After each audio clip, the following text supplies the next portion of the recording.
অসীমিনীর আকাশ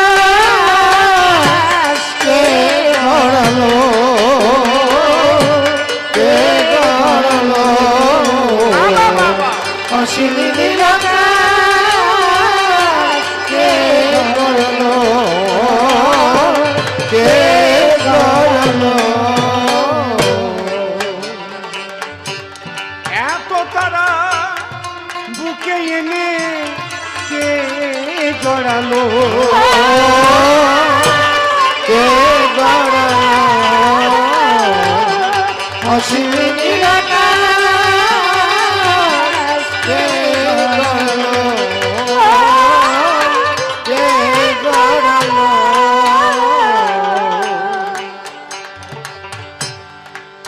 যার সৃষ্টি এই বিশ্বখানা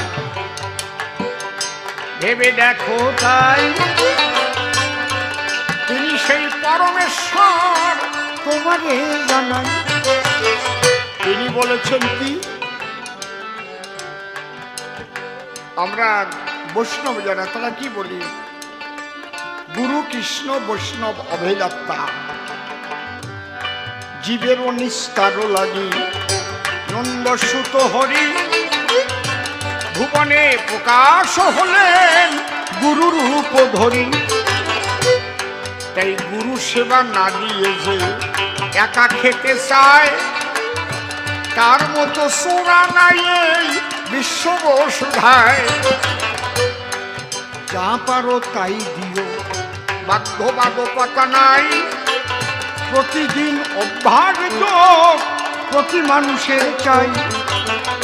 এই যে ভোরবেলা উঠলে পরে তোমার শরীর থাকবে ভালো, নিরোগ দেহ হবে তোমার, বললাম সভা চলো। আগামীকাল থেকে ভোরে ভোরে করবেন গাত্রোত্থান, ঠাকুরের প্রার্থনা করবেন, আদেশ করলাম দান।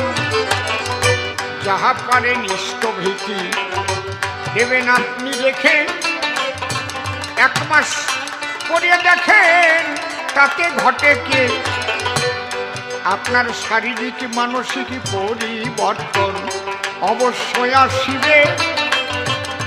দেখবেন মনের মধ্যে একটা ফুরফুরে ভাব হবে, কর্মদক্ষতা বেড়ে যাবে, অনেক কিছু থেকে পাবেন মুক্তি। এটা করতে হবে, দেওয়া দরকার নাই কোনো যুক্তি, যুক্তি তর্ক ছেড়ে দিয়ে বিশ্বাস ভক্তি চাই। বিশ্বাস না করলে পরে দিতে পারবে না তো ভাই, আগে বিশ্বাস করলে শ্রদ্ধা জন্মে। চৈতন্য চরিতামৃতে কয়, অবিশ্বাসী মানুষ যারা ফ্যাশনে পড়ে যায়। যদি বিশ্বাস করো, ধরো কথা ধরো, তবেই শ্রদ্ধা ভরে। ইষ্টভীতি দিও তুমি প্রতি ভোরে ভোরে, তারপর প্রার্থনা করার পরে বলিত অবস্থান। তারপরে রয়েছে কিন্তু একটা চক্র ধ্যান। এই চক্র ধ্যানের দ্বারাই তোমার কি কার্য হইবে ছোট, তোমার মস্তিষ্ক ঘুমন্ত কোষ জাগ্রত হইবে। আমাদের মাথার মধ্যে মেইন দুটো নার্ভ আছে, একটা সেন্সরি নার্ভ, একটা মোটর নার্ভ। তার দুপাশ দিয়ে অসংখ্য ব্রেন সেলস আছে, মস্তিষ্ক কোষ। এই কোষ 3 ভাগে বিভক্ত, কনসাস, আনকনসাস, সাবকনসাস। ঠাকুর এমন একটা ধ্যান দিয়েছেন, চক্র ধ্যান বলে যারে, ওর দ্বারায় ওই কোষগুলো প্রস্ফুটিত হতে পারে। কেউ জ্ঞানী কেউ অজ্ঞানী, ভেবে দেখুন তাই।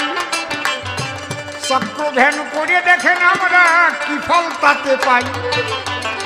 খালি প্রতিদিন ভোরে উঠে ইষ্টভৃতি করে প্রার্থনা করে তারপর চক্র ধ্যান যে করে, তার জীবনের পরিবর্তন হবেই হবে, বলে গেলাম তাই। যুক্তি তর্ক ছেড়ে দিয়ে 1 মাস করা চাই। যদি 1 মাসের মধ্যে না হয় তোমার জীবনের পরিবর্তন, আমাকে তুমি করবে তখন গালাগালি করে ফোন, এত বড় কথা বলে গেলে পরিবর্তন হয় নাই, দেখবেন মন ধীর স্থির হয়ে যাবে ভাই। তাই ইষ্টে চেতন ব্যক্তিত্বটা, মন্ত্রে চেতন মন, আর ইষ্টভিকে দীক্ষা চেতন, সেবায় চেতন ধন। অনেকে আছে দীক্ষা নিয়েছে, গুরুর নামই মনে নাই, দীক্ষা নিলে হাতের জল শুদ্ধ হয় জানা ছিল তাই। গুরুর কিন্তু অভাব নাই, এখন মানুষ ঠকাবার করে, দেখবেন সমাজে কত রকমের গুরুরা যে ঘোরে। একদল আছে তাদের পাশে পাশে কত নারী রয়, শাখা সিন্ধুর নেয় না তারা শোনেন মহাশয়। কোন দলের নিন্দা করি না, তবে বেভিচার ভালো নয়, আচার ব্যবহার শুদ্ধ করা শ্রেষ্ঠ ধর্ম হয়। যদি কোনো মতপথের মধ্যে বেভিচার ঢুকে যায়, তাহলে তাহা ধর্ম হবে না, অধর্মই হয়। এই জন্য সৎভাবে করো জীবন যাপন, সতের সঙ্গে সদা তুমি থাকিবে মিলন। সদ্গুরুর বাক্য যে জন মান্য করে চলে, সতের সঙ্গে যুক্ত সেজন সন্ধ্যা বা সকালে। এই যুক্ত হতে পারলে অনেক কিছু মুক্ত হবে, তোমার মন প্রাণ দেখবে তখন পবিত্র হয়ে যাবে। আর একটা প্রশ্ন করলে তুমি, সভ্য সভাস্থান দীক্ষা দিলে তারে আবার দাদা বলে কেন? শোনো, ঋত্বিকরা বলে না কখনো আমি তোমার গুরু। যে প্রশ্ন তুমি এখানে করিয়াছ শুরু, ঋত্বিক যারা ঠাকুরের কুকুরের মতো ঘুরিয়া বেড়ায়, তারা ঠাকুরের দেওয়া সিদ্ধ বীজ কর্ণে দিয়ে যায়। যেমন দেখবেন বীজ আসে ভিডিওর মাধ্যমে ভাই, ওই বীজে ভালো ফলন হয় আমরা জানি তাই। ওটা শোধন করা বীজ বটে, ভিডিওর মাধ্যমে এলো, চাষি আবার পঞ্চায়েতের মাধ্যমে সেই বীজ পেয়েছিল। ঠিক তেমন গুরুর দেওয়া ধন ঋত্বিক দাদারা দেয়, সে নিজে গুরু এই অহংকার নায়া থাকে হিয়ায়। গুরু একজন শ্রী ঠাকুর অনুকূল চন্দ্র আমাদের কথা লবে, এক গুরুকে তোমরা সবাই ভজন করিবে। এই জন্য এই মতবাদ বলি তোমার ঠাই। তাহলে তার স্ত্রীকে মা বলে কেন, তাহার জবাব দিয়ে যায়। এই যে যে দীক্ষা দিল তোমায়, সে যে দাদা হয়, এক বিশ্বপিতার সন্তান আমরা, এই তো পরিচয়। তার স্ত্রীকে মা বলে কেন, বলি তোমার ধারে যত্র গৌরী তত্র নারী, শাস্ত্রেরও মাঝারে। নারীকে সদা মায়ের মতো করতে হবে জ্ঞান, তাই না হলে নষ্ট হবে তোমার সাধনার সোপান। মা বলেই পার পাওয়া যায় না, যদি বৌদি বলতে হয়, তার মধ্যে একটা কেমন তেলাসোরা বুদ্ধি এসে যায়। এই জন্য প্রতি নারীর মধ্যে ঠাকুর মাতৃভাব শিখায়, প্রতি নারীর মধ্যে মাতৃভাব যেন হয় উদয়। নারী বলতে মাতৃ সমা, এই গান যখন জাগবে, মনে রাখবেন মাটির মা তখন নিজেই কথা কবে। তাই ঋত্বিক দাদারা তারা কিন্তু মন্ত্র বটে দেয়, এটা ঠাকুরের দেওয়া মন্ত্র, তারা নিজেরা গুরু নয়।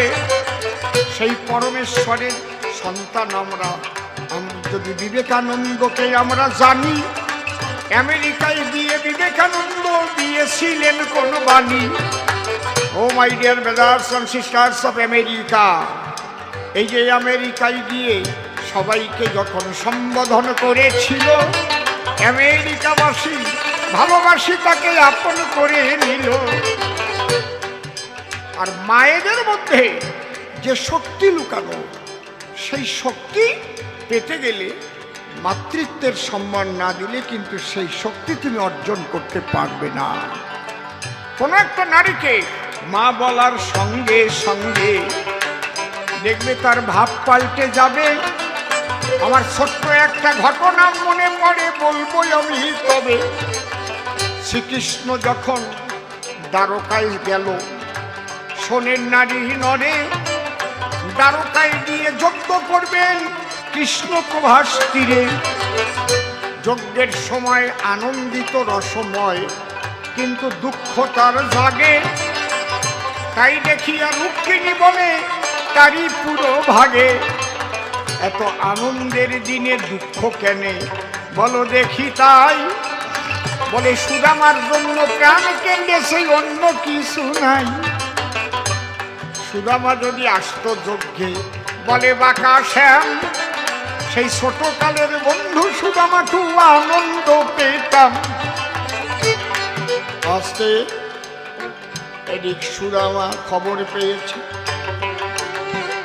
কৃষ্ণ যজ্ঞ করে।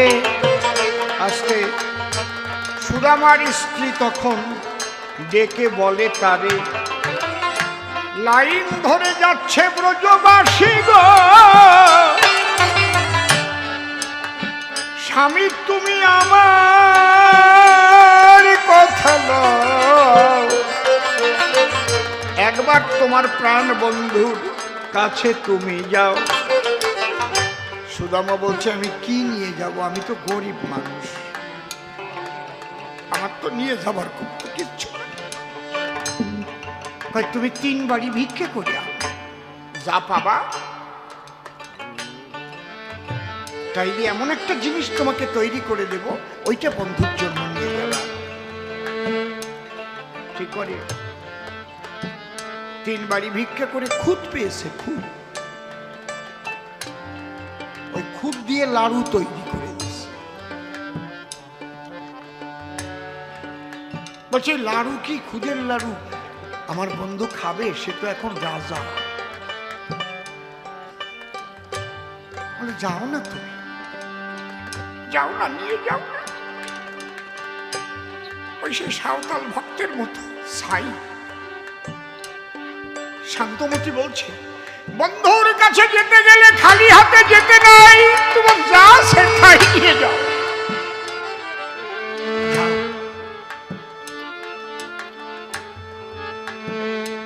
তবে তুমি আমার কথাটা একটু বলবে, আমরা আর কতদিন দরিদ্র থাকবো গো? যার বন্ধু এত বড় রাজা, সেই বাল্য বন্ধু, সে ভিক্ষা করে খায়। সুদামা সুদামা ওই খুদের লাড়ু নিয়ে দ্বারকার দিকে চলছে।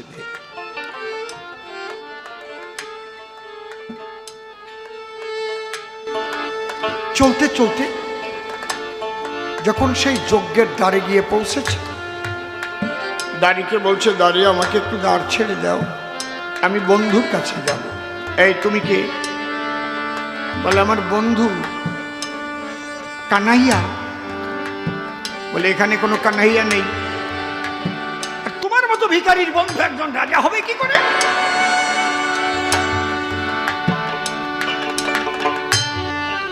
সুদামা বলছে, দাঁড়ি দাঁড়ি,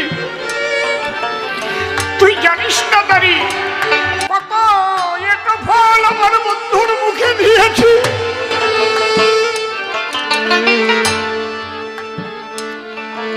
মধুর বৃন্দাবনে বন্ধুর সঙ্গে কত খেলা করেছে।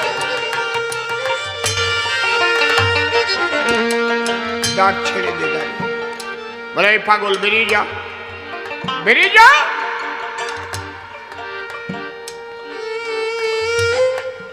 বলে তুই কিছু ভিক্ষা নিবি? বলে আমাকে ভিক্ষা দিতে চাইছে। সুদামা বলছে, ওরে আমায় কি ধন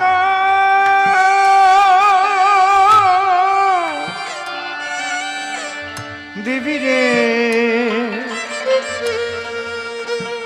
হে নারী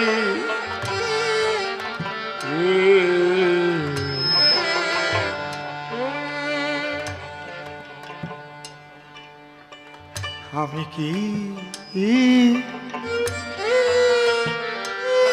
সন্তুষ্ট সামান্য ধনে?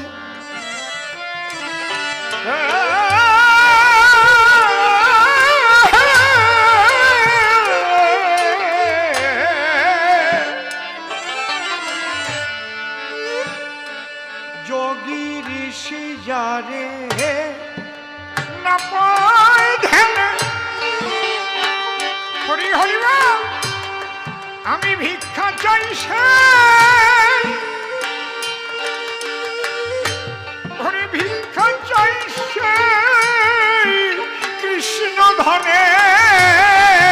যোগী ঋষি জানে হরি হরি বল, রাধা কৃষ্ণ হরি বল।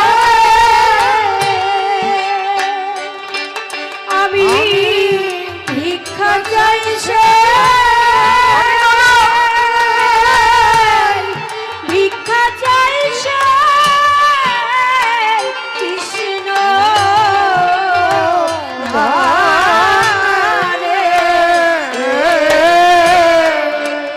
ঘরে যদি ঋষি যাবে যাবে না পায় ধ্যানে, আমি ভিক্ষা চাই সেই, ভিক্ষা চাই সেই কৃষ্ণ ধনে। যোগী ঋষি যাবে না পায় আমি ভিক্ষা চাই সে কৃষ্ণ ধারে।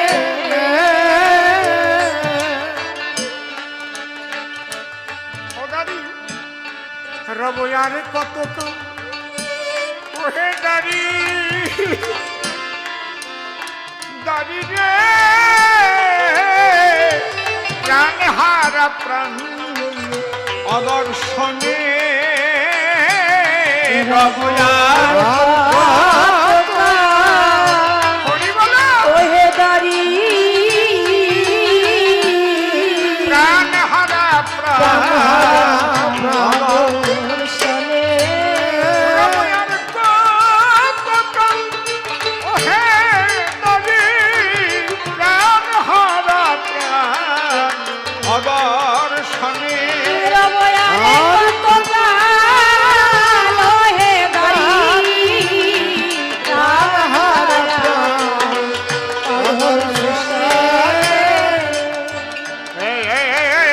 এই পাগল ফিরে যা।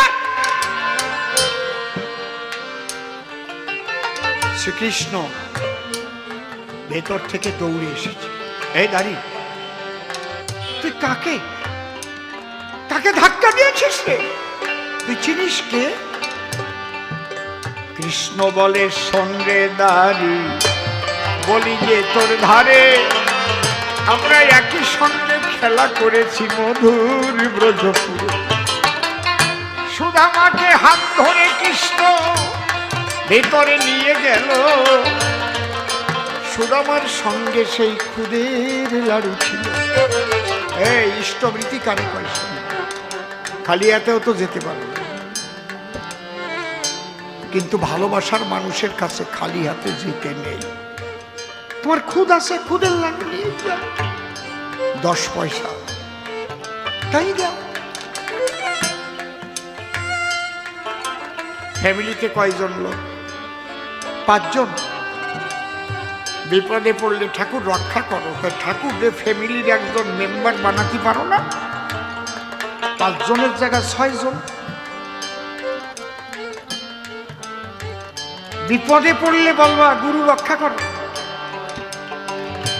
তাকে ফ্যামিলির সদস্য করে নাও, তাকে হেড মেম্বার করে নাও। হে গুরু তুমি চালাও,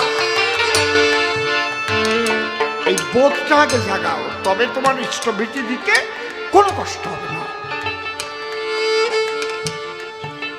যেমন তোমার সন্তানকে তুমি ভালোবাসো, যেমন তোমার স্ত্রীকে তুমি ভালোবাসো, যেমন তোমার মাতা পিতাকে তুমি ভালোবাসো, তাদের ভরণ পোষণ দাও, ঠাকুরকেও তোমার ফ্যামিলির একজন ভাবো না? সে তো চাইনি এত দিতে হবে। সুদামা যেমন খুদের লাড়ু নিয়ে এলো, কৃষ্ণ বলছে সুদামা কি এনেছে দেও বন্ধু? কয় না না দেবো না, পিছনে লুকাচ্ছে, আমি দেবো না, আমার কাছে নেই, কি দেবো? থাবা দিয়ে খুদের লাড়ু টোপলা থেকে বের করেছে, ভক্তদের বিলিয়ে দিচ্ছে। দেখো, তোমরা চেয়ে দেখো, ভক্তির লাড়ু। তোমার যে ভক্তি আছে আমার উপরে, তার প্রমাণটা দেবা কি দিয়ে? ভালোবাসি ভালোবাসি খালি ছাতু মুখে ঘষে। তুমি যে ভগবানকে ভালোবাসো, প্রত্যেক দিন কিছু প্রসাদ দাও না ভগবানের সামনে? কি নিয়ে? কি ও মায়েরা দাও কি না? সত্যি কথা কও, তাতে পয়সা লাগে না? কি লাগে তো না এমনি? তুমি যদি সত্যি সত্যি ভক্তি করো, কাউকে ভালোবাসো, তাহলে তাকে তার উদ্দেশ্যে দিতে তোমার কষ্ট হবে না। যজ্ঞ শেষে যখন সুদামা চলে আসবে, কৃষ্ণ বলল তুমি কি চাও? বলে না, আমার কিচ্ছু চাওয়ার নাই, তুমি বাসো বা না বাসো ভালো, তাতে দুঃখ নাই, আমি তোমাকে বাসিব ভালো, এই ভিক্ষা চাই। তুমি তো চাও না, কিন্তু তোমার স্ত্রী শান্তমতী তোমার একটা কথা বলে দিয়েছে না, আর কতদিন আমরা গরিব থাকবো, তোমাকে একটা মালা দিচ্ছি, এই মালাটা নিয়ে শান্তমতীকে দিও। এটা কি মালা? বলে মালাটার নাম কল্পমালা। তোমার স্ত্রী যা কল্পনা করবে তাই পাবে, বাড়ি ঘর অর্থ করি, খালি মুখ দিয়ে বললে হবে, এই মালায় সব জোগাড় করে দেবে। বলছে তুমি আমাকে এই বন্ধনের মধ্যে আবদ্ধ করছো। বলে তোমাকে দিলাম না তো, তোমার স্ত্রীর কাছে পৌঁছে। ওই মালা নিয়ে সুদামার কোনো আকর্ষণ নেই মালার পরে। যখন পথ চলছে হা কৃষ্ণ বলতে বলতে, এদিক দেবরাজ ইন্দ্র চিন্তা করছে সর্বনাশ, যে মালা সুদামা পেয়ে গেছে, তো মারাত্মক মালা, কল্পমালা, এই মালার কাছে যদি আমার ইন্দ্রত্ব চেয়ে বসে, আমার ইন্দ্রত্ব চলে যাবে, যা চাবে তাই পাবে, ওই মালা হরণ করতে হবে। কিভাবে? স্বর্গের অপ্সরী পাঠিয়ে দিয়েছে, অত্যন্ত সুন্দরী। দাদা ভাই গোপাল শোনো, মা বলতে কেন বলেছে? এত সুন্দরী, যাকে দেখা মাত্র শিহরিত হবে গাত্র, আকর্ষিত হবে মন। সেই অপ্সরী এসে যখন দিল দর্শন,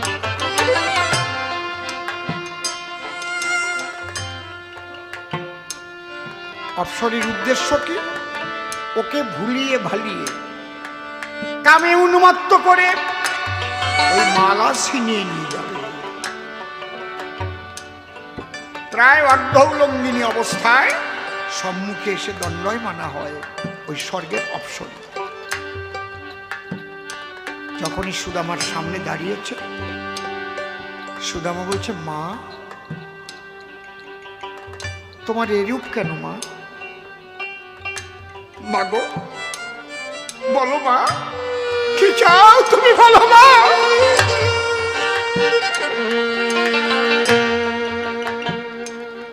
যদি কোনো পুরুষ কোনো নারীকে মা বলে ডাক দেয়,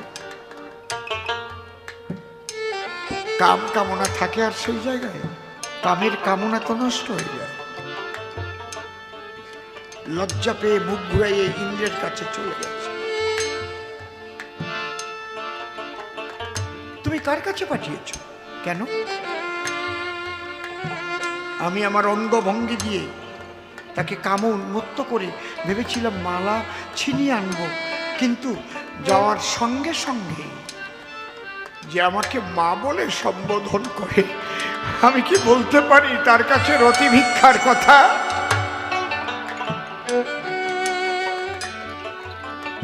মা ডাকটি যে মধু খরা, কাম নদীতে পড়ে চড়া। একবার মা মা বলে দেখো সবাই।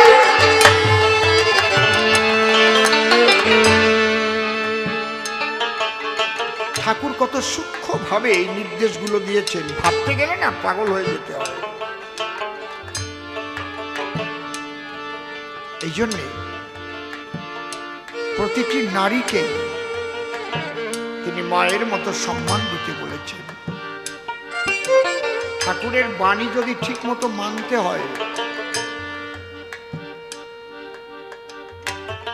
কলিযুগে যে অবস্থায় চলছে সেগুলো বললেও আমি ধাক্কা খেয়ে যাব, আমার জানা আছে সেগুলো।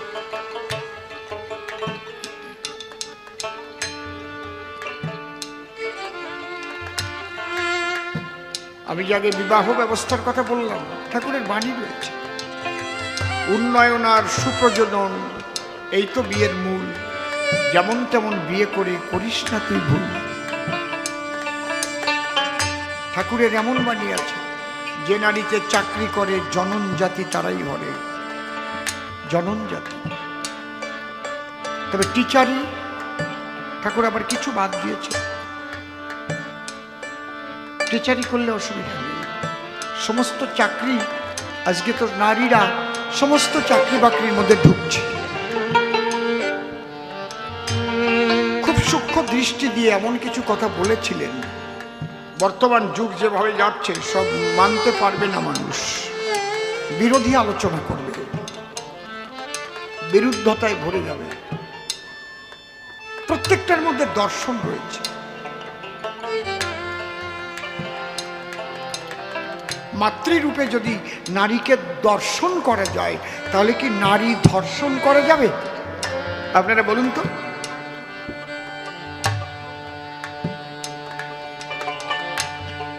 শুধু ঋত্বিকের স্ত্রী তো মা না,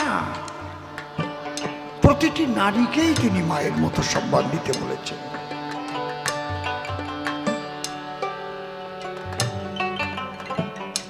নারীর পবিত্রতা, নারীর সতীত্ব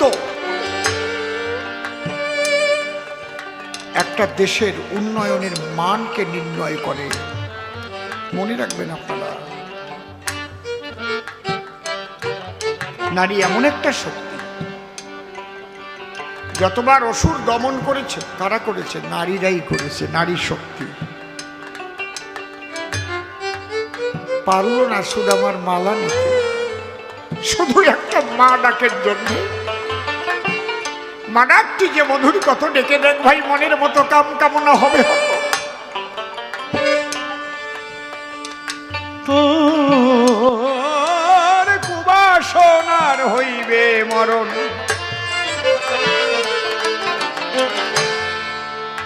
দেবরাজ ইন্দ্র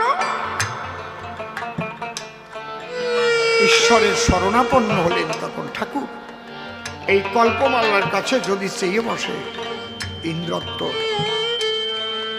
ভগবান তাকে আশ্বস্ত করলেন, তুমি নিশ্চিন্ত হতে পারো,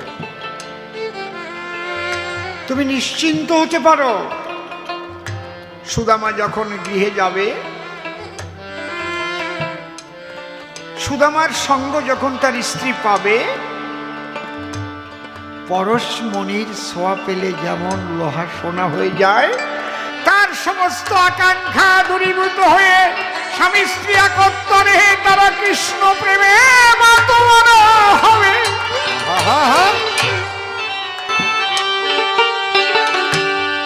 সনাতন গোস্বামী পেয়েছিল না পরশ পাথর, রেখেছিল কি? এই বর্ধমানের জীবন ব্রাহ্মণ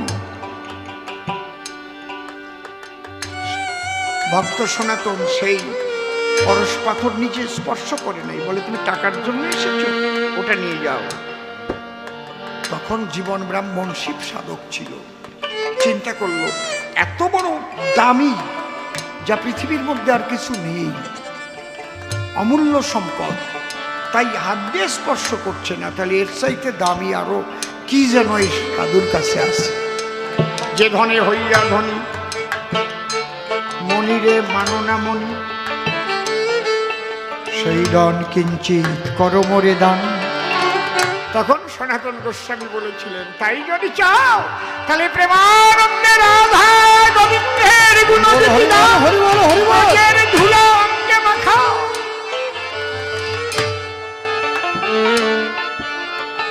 পরশেন পরশপি যাদৃশী লৌহ কাঞ্চন তাদৃশী মহৎ সমাগমে পাপিনা উচ্চতে পাপ।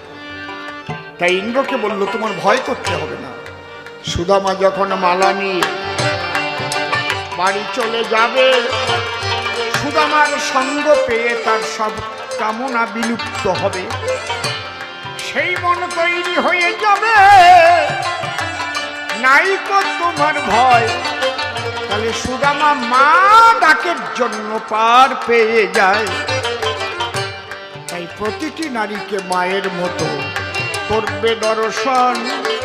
ঠাকুরের বাণী আপনারা সবাই করিবেন পালন। দেখতে দেখতে রাত 10টা বেজে গেছে গো, এবার মনে আছে ভাবো আমার ভাইকে নিয়ে একটু মুখোমুখি দাঁড়াবো। আমরা নেপাল গোপাল দুইজন মিলে হয়ে মুখোমুখি আর একটু ঝগড়া করি, দেখি ভাই কি বলে কি। তার কথা শুনে শুনে আমার মনে আছে ভাবো আমরা ঝগড়া ঝাঁকি করে মিলন হয়ে যাব। ঠাকুরের বাণী যদি ভালোবেসে থাকে আমার সঙ্গে সেও দীক্ষা নেবে। এই ঠাকুরের দীক্ষিত হয়ে তাকে প্রণাম জানাবে। তার কাছে যেটুকু যাজন আজই করলাম ভাই। ভেবে দেখো এই বাণীর উপরে আর কোনো বিজ্ঞান নাই। মানুষকে যদি উন্নত হতে হয়, বলি তোমার ধারে সমস্ত তথ্য আছে ঠাকুরের বাণীর ভিতরে। বিশ্ববাসী যদি সবাই ঠাকুরের বাণী মেনে লয়, সাম্প্রদায়িক গণ্ডগোল আর থাকবে না মহাশয়। বুদ্ধ ঈশায় বিভেদ করিস চৈতন্য রসুল কৃষ্ণে, জীবধারিতে আবির্ভূত হয় একই ওরা জানিস নে। ধর্মে মানুষ বাঁচে বাড়ে, সম্প্রদায়টা ধর্ম না রে। অন্য বাঁচায় নিজে থাকে, ধর্ম বলে জানিস তাকে। অপরকে মেরে কবু কোনোদিনই ধর্ম নয়। ঠাকুরের বাণীগুলো তাড়াতাড়ি বাংলাদেশে পাঠাতে হয়। ওই মুসলমানদের এই বাণীগুলো বেশি মানাই দরকার। ঠাকুর কি বলে গেছেন বললাম সবার ধার। অন্য বাঁচায় নিজে থাকে, ধর্ম বলে জানিস তাকে। ধর্মে মানুষ বাঁচে বাড়ে, সম্প্রদায়টা ধর্ম না রে। এই জন্য সাম্প্রদায়িকতা এত বৃদ্ধি হলো। এই সময়ে ঠাকুরের বাণী দেখেন কত ভালো। সারা বিশ্ব শান্তি আনতে গেলে এই বাণী যদি মানে, বিশ্ব শান্তি আসতে পারে এ বিশ্ব ভুবনে। পরিষ্কার জবাব দিয়ে গেলাম আমি তাহার ধারে। এইবার আমার গোপাল দাদা।